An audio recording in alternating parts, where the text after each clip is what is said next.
It had been 3 years since my family had last gone on vacation to Florida, something we did annually before the recession hit. Since we now had enough money, my parents decided, under the popular demand of my sister and I, that we go to Walt Disney World again. We were both teenagers, and our parents kind of saw this as a bit of juvenile, but decided it would be fun anyway. I couldn't wait to finally go back, and neither could my sister. Being avid theme park goers as well, we were especially attracted to the creativity and the, well, magic, as one would say about the rides there. They never got old, and had their share of nostalgia and excitement. However, there was one other reason I wanted to go. You normally associate Disney World with words such as excitement, fun, and happiness, but with these characterizations come counterbalances. After scrolling through OMG Facts one night, I came across a rather interesting story. It was about an abandoned water park in WDW, apparently named River Country. I was absolutely appalled by this, since I had previously thought of Disney in a more idealistic and perfect way. The water park was directly on the shores of Bay Lake, being that huge stagnant body of water adjacent to the Magic Kingdom. River Country was, and still is, on the same side as the theme park just mentioned, but right next to a resort called Walt Disney's Fort Wilderness Resort. Surrounding the water park on the resort side is a large green wall with signs down. These read, "Sorry, River Country is closed." The place opened in 1976 and used water from Bay Lake in most of the attractions. It was very rustic and wilderness-based in design and contained artificial rocks that resembled those used on another well-known ride, Big Thunder Mountain Railroad.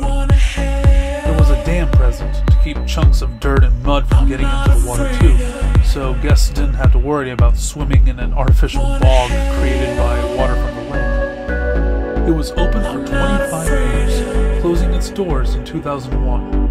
And in 2005, a statement released by Disney said that the park would be closed for good.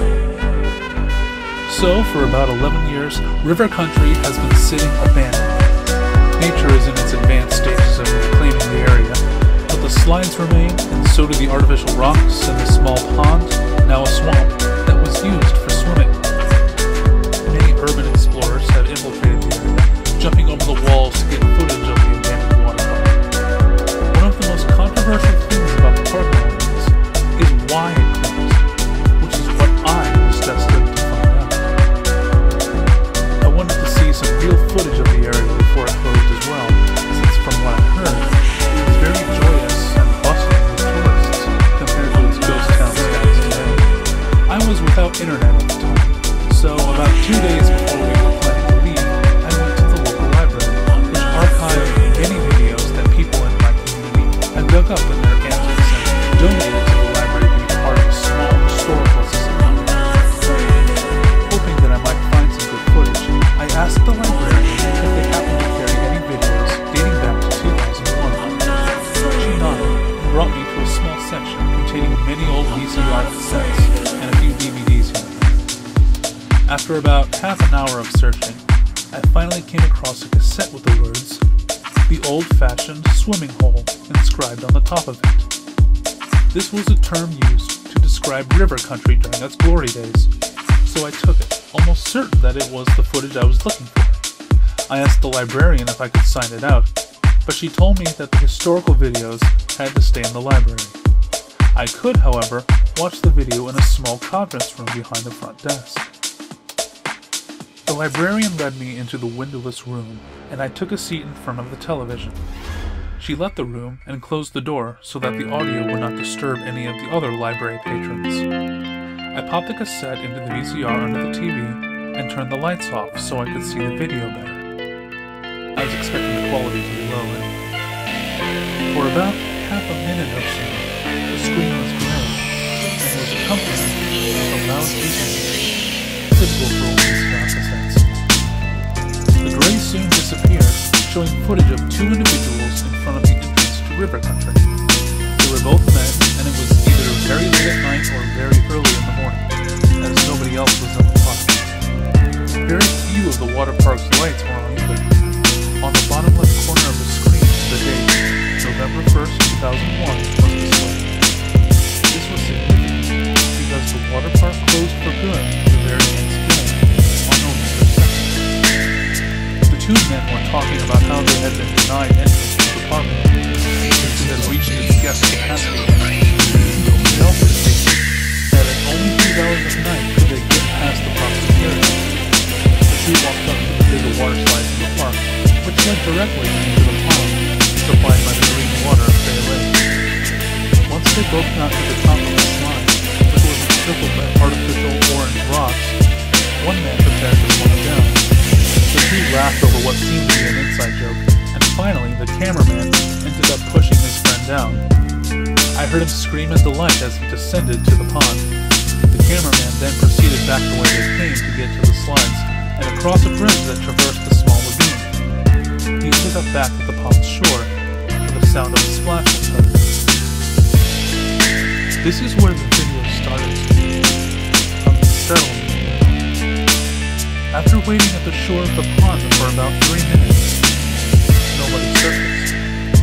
The cameraman began to cry his friend's name frantically, and started to run back to get help at the Fort Wilderness Resort. He stopped abruptly though at what seemed to be the pool area, a small, shallow pond. On hearing a faint cough, he instantly turned around and saw a barely visible shadow about 10 or so feet behind him. Relieved, the cameraman started to approach his friend, glad that he was okay. But again, he abruptly halted. The friend's head was hanging down, and he slowly inched it up. The cameraman started to hyperventilate as the features of the other man's face began to show. Crimson dry blood was peeking out of his mouth, and some was even dripping off his chin. He was missing all the hair on his head as well, but one of the most disturbing parts of his image was that there were patches of skin missing that revealed parts of the man's skull and jawbone. He was even missing his right eye, leaving an empty eye socket. I became severely nauseous at the sight of this, to the point where I was swallowing my own vomit. My heart also began to race as fears started to settle in my body. As the last minutes of the film approached, the horrendous figure muttered something that sounded like, "There is no hope under the water." With that, the cameraman ran for his life, wheezing and panicking throughout his ordeal. I wanted to turn the television off and run myself, so I bolted to the door leading out of the room. I reached for the doorknob, but paused. The television was giving off the sound of an old furnace found in the basement of a home, just in a softer tone. This tone, for some unknown reason, kept me from moving anywhere. My body was paralyzed, and I just stared blankly at the television. I began to internally panic. What the fuck was going on? What the fuck was going on?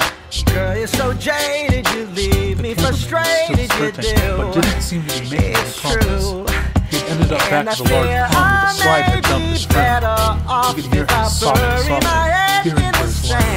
The tape began to gradually slow down as the man frantically looked from side to side. The audio, along with the furnace sound, went up as the video went. Haltingly, indefinitely, the cameraman turned all the way around and shrieked at the sight of his friend. Exposed of the stick of blood all over the other man's face. The top of his skull was exposed. His right eye still missing. His mouth was wide open, and coming from it was what looked like a combination of water from Bay Lake and fire. He stayed on the screen for about 10 seconds and switched to a black screen, displaying one single message. That the demo begins.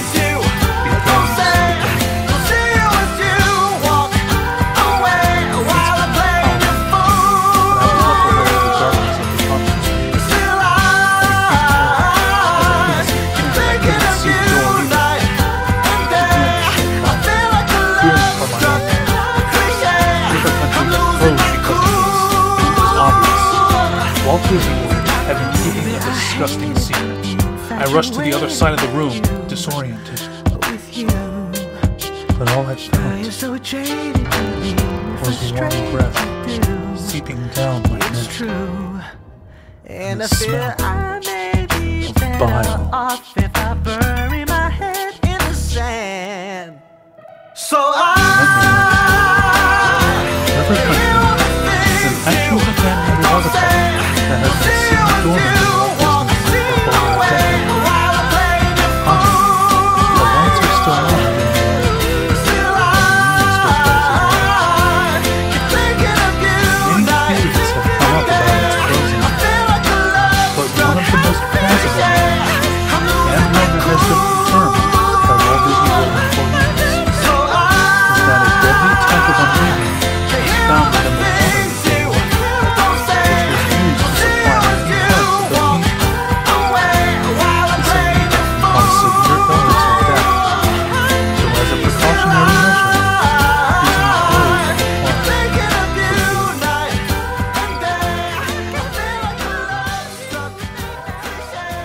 closed the park for good.